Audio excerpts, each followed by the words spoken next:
It goes without saying that Australia is really, really big.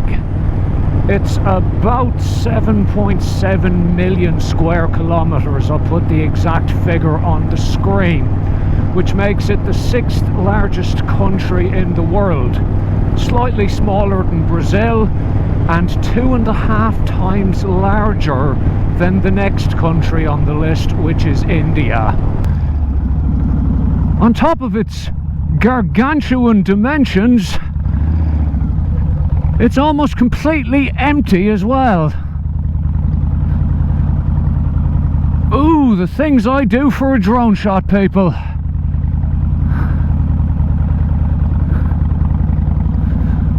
It is actually hard for people who live in Europe. Ooh, this is sandy.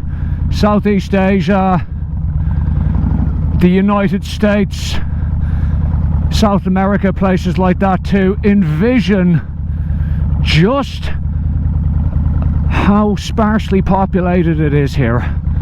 But we'll get to that in a minute, once I've not died.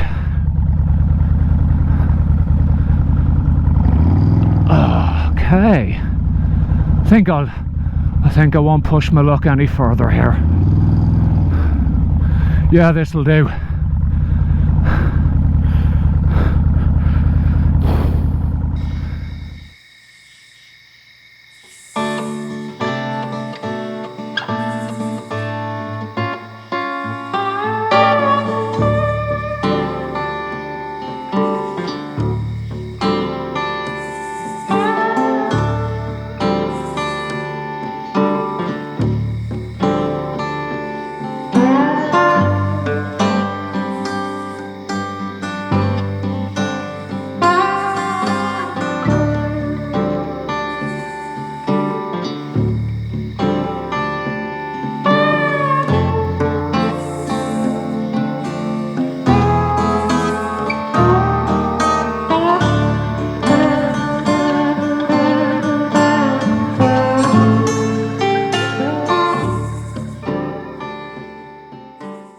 So we've established that Australia is absolutely massive and has a pretty small population. In fact, here's a list of cities which have more people in it than Australia does.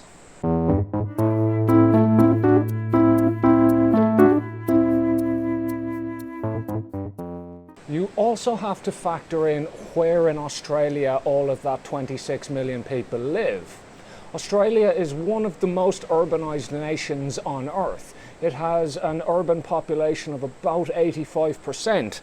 As such, pretty much everyone lives in cities. And of those cities, 2 of them, Sydney and Melbourne, account for 10 million out of that 26 million. That's just 2 cities, each with a little over 5 million apiece, Sydney being slightly the larger of the 2. The rest of the population are spread around the east, southeast and southwest coasts.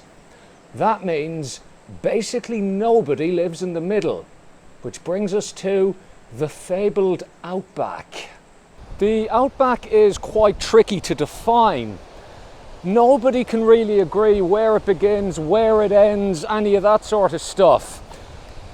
If I was to ride my bike west, when I leave town, I would be in the bush, and at some indeterminate point, somewhere past Charters Towers, I would be then in the Outback. It's really quite a vague concept, but something that everyone can agree on is the fact that it is absolutely massive. A figure I found this morning stated that it's 5.6 million square kilometres. In that 5.6 million square kilometres that is the Outback, live a population of about 700,000 people. 700,000 in 5.6 million square kilometres. Most of it is, well, shall we say, conventional human habitation isn't going to work in a lot of it. It's barren, it's dry, most of it is baking hot in summer, and parts of it are freezing cold in winter too. So, yeah, it's not the easiest place in the world to live. The Outback has been inhabited by Aboriginal people though for upwards of 50,000 years, depending on what part of it you're in, which is a fairly remarkable achievement, really, because it's difficult to convey just how much of absolutely nothing there is out there. And let's just say, if you were to put me out there in a summer's day that's heading for 50 degrees with no supplies or no modern technology of any kind, well, I'd be dead in a few hours. And I'm only slightly exaggerating there. The fact that people managed to not only survive that place but actually master it for 50,000 years is pretty remarkable, actually.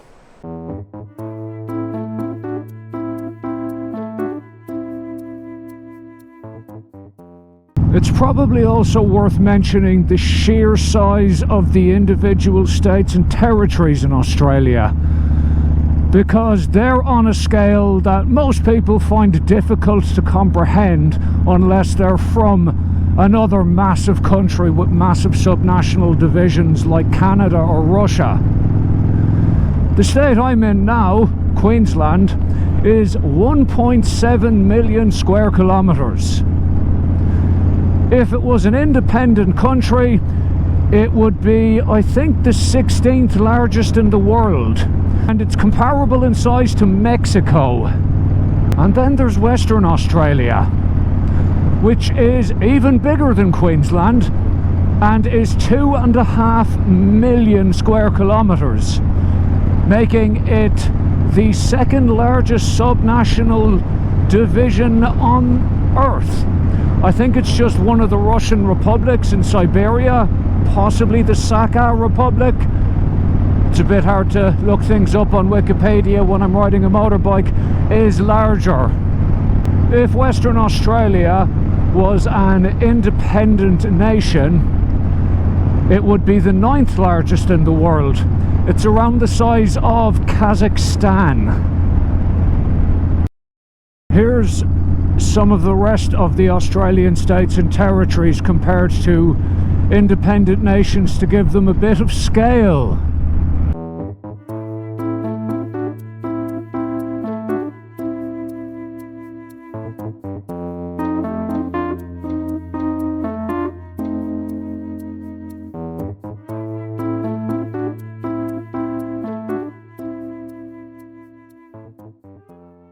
Anyway, there we have it, folks. Australia. It's very, very big, very, very empty, and really quite a remarkable place.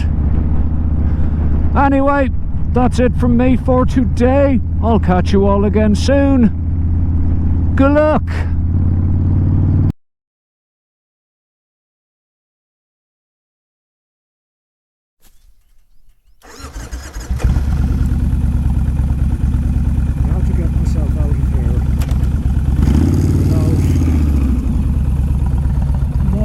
Injuring myself. I probably won't be going fast enough to severely injure myself, so I guess there's that. Like, I do own a 4-wheel drive, but no, I have to do dumb things.